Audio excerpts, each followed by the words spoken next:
కేసీఆర్ గారికి ఏదో కార్మికుల పట్ల ప్రేమ ముఖ్యమంత్రి అయినాక రాలేదు. ఆనాడు కేంద్రంలో యూపీఏలో మనం 2004లో అధికారంలో చేరినప్పుడు మొదలు కేసీఆర్ గారికి షిప్పింగ్ పోర్ట్ఫోలియో ఇచ్చింది. ఓడరేవులది పోర్ట్ఫోలియో ఇస్తే డిఎంకే వాళ్ళు పంచాయతీ పెట్టింది, మాకు కావాలి మాకు ఇస్తా అన్నారు. అంటే 24 గంటలు పోయి మన్మోహన్ సింగ్ గారికి మొన్ననే చనిపోయింది పెద్ద మనిషి, పోయి ఆయన చేతుల కాగితం పెట్టి నేను ఈ పదవుల కోసం రాలేదు, ఇంకో దానికోసం రాలేదు, నేను వచ్చింది తెలంగాణ కోసం, వాళ్ళకి ఇచ్చేయి నువ్వు మళ్ళీ ఇచ్చకపోతుంది లేకపోతే అని చెప్పి వెంటనే ఆ కాగితం వాళ్ళ చేతిలో పెట్టి వచ్చినాడు కేసీఆర్ గారు. దాదాపు 9 నెలలు ఏ పోర్ట్ఫోలియో తీసుకోలేదు.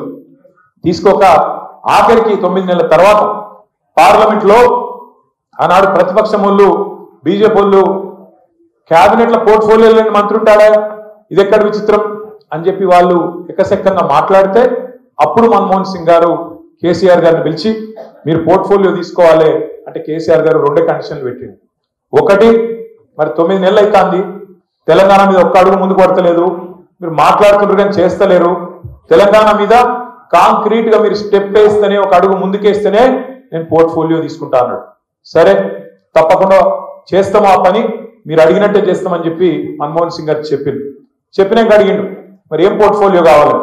కేసీఆర్ గారు చెప్పింది ఏంటంటే నేను మొదటి నుంచి పేదవాళ్ళతో కలిసి పనిచేసినోని, ఇస్తే కార్మిక శాఖ ఇవ్వండి, తప్పకుండా కార్మికులకు మేలు చేసే ఒక అవకాశం వస్తుందని చెప్పి కార్మిక శాఖ ఏరి కోరి తీసుకొని ఒక పని కాదు చాలా పనులు చేసింది.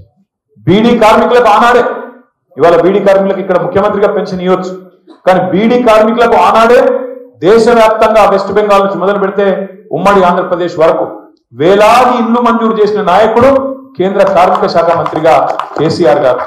అది మాత్రమే కాదు, ఆనాడు అసంఘటిత కార్మికుల కోసం ఇవాళ మనం మాట్లాడుతున్నప్పుడు మా నగేష్ మాట్లాడిండు, ఏది గిగ్ వర్కర్స్ గురించి మాట్లాడిండు నగేష్, ఓలా ఊబర్ డ్రైవర్ల గురించి, స్విగ్గీ జొమాటోలో పనిచేసే తమ్ముళ్ళ గురించి, చదువుకున్నా కూడా ఉద్యోగాలు లేకపోతే ఇవాళ అసంఘటిత రంగంలో పనిచేస్తున్న పిల్లలు ఎవరైతున్నారో వాళ్ళ గురించి ఇవాళ చాలా మంది మాట్లాడుతున్నారు దేశంలో.